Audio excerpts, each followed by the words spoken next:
I mean, I guess what I would say here is, I think the broader picture of what's happening in the Obama foreign policy is the reestablishment or readjustment of the notion of a core and a periphery. Before 9/11, we had a sense of core and periphery in the world, and there were areas that we had expanded into after the Cold War ended. With 9/11, suddenly the entire world seemed like it was core, rather there was no such thing as a periphery. You had to pay attention to everything that happened everywhere, micromanaging the political development in Fallujah and Helmand and whatever was crucial.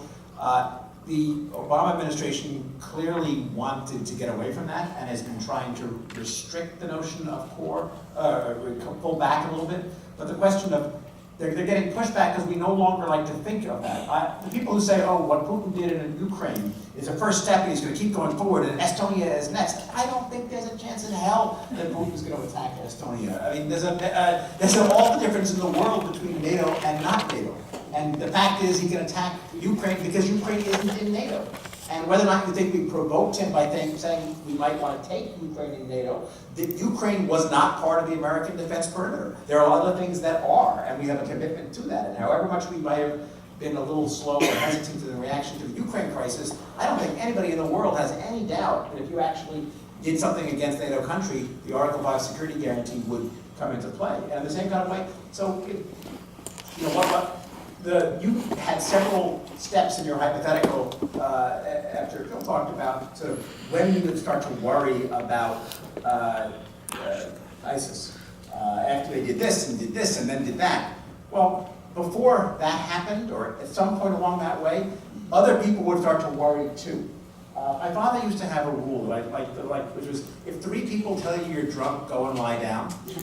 And I think that's actually not a bad rule for international relations as well, in the sense that I'm not a big multilateralist in principle. I don't actually necessarily believe that there's a huge amount of principled reason for doing things multilaterally instead of unilaterally. But if you can't even get a whole bunch of people who are supposedly at risk to worry as much as you do, then that's a kind of sign that things aren't yet ripe for action. And it's also going to be a sign that it's going to be difficult to act. If the things you talked about started to happen, Jim, then suddenly you wouldn't have quite as much difficulty pulling together an anti-ISIS coalition. It may be a little tougher down the road, but the fact is, we used to say in the Middle East process, you can't want this more than the locals. Right now, we want to be anti-ISIS more than everybody else around them, and that's not a wise move or a practical recipe for success. Bill, I'm curious if you changed your views on Syria. My recollection is that you felt strongly that Obama, and I think you repeated it just now, that Obama was too unwilling to act in Syria in the face of an unspeakable atrocity. Do you feel now that that moment has passed? It's become I do. I mean, a year and a half ago, I thought there was still, and longer ago than that, I thought there was a real chance that he could actually influence events for the better. I'm much more dubious about that now just because of the way things have evolved. But I'd really like to hear from both Phil and Gideon, I guess, who now belong to the, well, let's just wait and see camp regarding ISIS. What do you actually think is likely to happen if we back off, withdraw our support from the Peshmerga, say screw it to the Iraqis and stop bombing? That they will get Syria and Iraq with the largesse they've stolen from every bank and all the oil revenues they've countered, that they'll settle for colonizing Syria and Iraq and turn into Luxembourg? Or what exactly do you, at what point do you begin to get a little bit alarmed about these barbarians?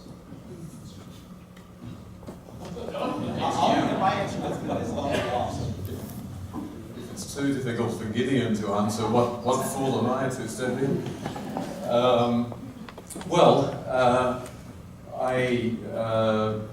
My principle, first of all, I don't like what's happening there, believe it or not. So I think the United States, I think other Western countries ought to be as supportive as they possibly can. I think what we need to get beyond is the sort of knee-jerk reaction that the United States has long been very fond of, which is that we have to use military action to demonstrate the seriousness of our concern. Military action has generally not been very effective in recent years. It hasn't been effective in Afghanistan. It wasn't effective in Iraq. And I don't think it's going to work in this context. By the way, do you think Libya was a mistake? The Libyan intervention? Give me time, I'll need to think about that.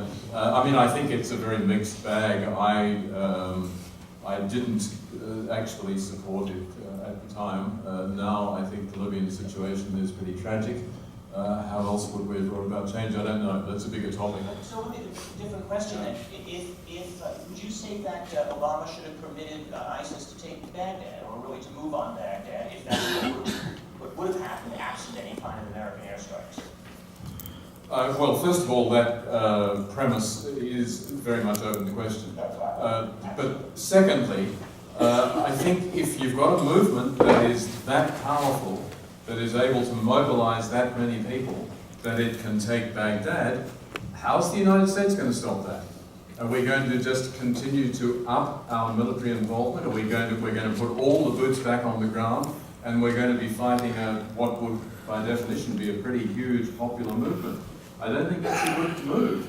Well, I have to say, when Harry Truman gave a speech in 1947 saying that the United States has to step into the vacuum in Greece and Turkey because the British can no longer do so, and we fear that this will be a soft flank for the Soviet movement, it may be a mistake. I don't think it was, but it certainly sent a message to the world that the United States feels that no one is able to be a kind of guarantor of world order. It created a precedent, which I think we're seeing now, that nobody wants to fill that vacuum. The United States winds up filling that vacuum. It's a disaster to fill that vacuum, and yet if you don't fill that vacuum, the disaster may be worse.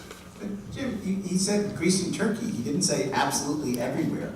That's not true. Actually, the Truman Doctrine said absolutely everywhere. We're going to start in Greece The and Turkey. globalization of containment and the exaggeration of the Truman Doctrine into this broad economic effect arguably was one of the mistakes of the early Cold War that helped lead to some other problems such as Vietnam. What I would say is that Bill asked what I would do about ISIS and so on. Someone asked me the other day what I would do, did I agree with Obama's policy, and not what I would do. I said I would do the same policy, but 50% of it, and talk about it 80% less. Do 50% less and talk about it 80% less. I think you made a straw man in the sense that not going into bombing in Syria doesn't mean that you have to walk away or abandon all of Iraq or the Kurds. I think you can give a little bit of help. I think containing it, I agree with exactly what Tom said in that column.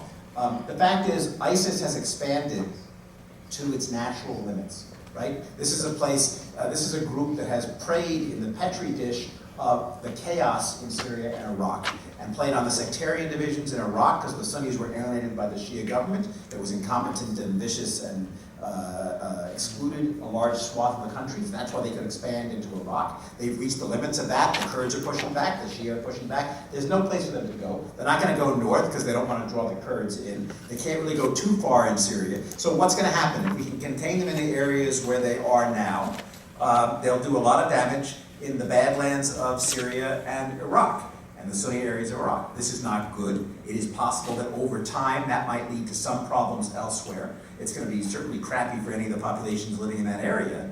But at the end of the day, that strikes me as a lesser evil. In the long run, they have no answers to modernity. They have no answers to governance. They have no answers to a broader geopolitical picture. And they ultimately will fall afoul of things. And letting them fall by the wayside while keeping the problem contained until then.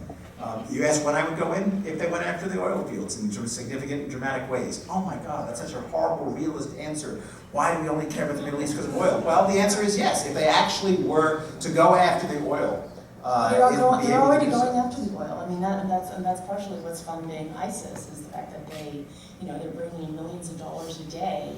They're selling oil. I'm not going after it by destroying it or not selling it. If they sell it and they get it, that's actually in some ways an ironic investment.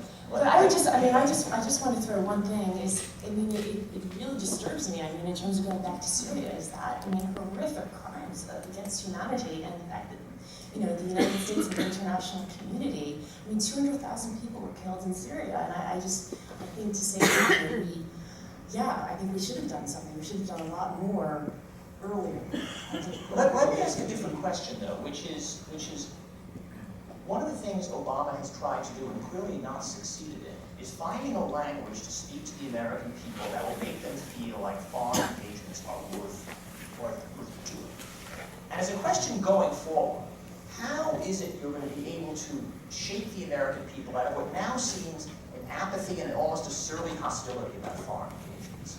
So I think Gideon's idea is let's focus on things that are positive and successful. And again, Obama tried to do that and hasn't been able to because he's got to suck back into things. And so I wonder, what's the language, what's the way that you can actually persuade Americans that deep engagement with the world is in not just the world's interest, but Americans' interest. And footnote, I wonder if Gideon's realism, his pragmatic realism, is the kind of language that the American people will respond to. I'm skeptical of that. I certainly don't necessarily think people would respond well to it. I have no idea how to sell the policies. I just came up with it. I don't know what you're saying. I'd run for office, but I don't think I ever would, so. Okay. Because I wouldn't Anybody else? vote for them.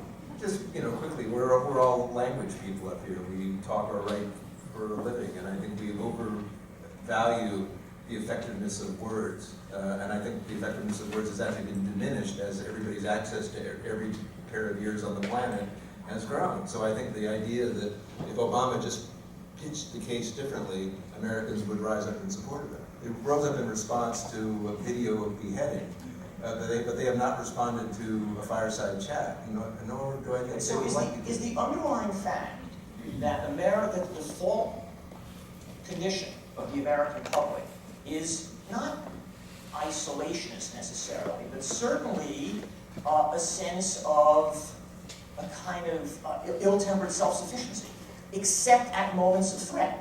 And therefore, we just shouldn't expect that when the 9/11 sense of threat subsides, the American people are going to be that interested in being engaged with the world. Is that just the reality? Alexis? I think that what the American public is just war weary.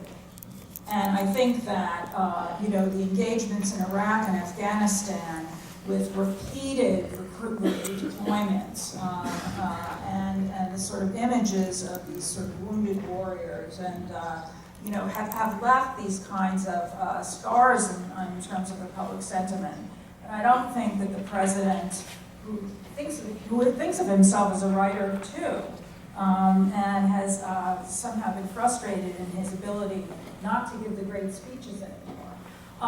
It's not going, the words are not going to lift people out of their skepticism and cynicism. Is there something that will?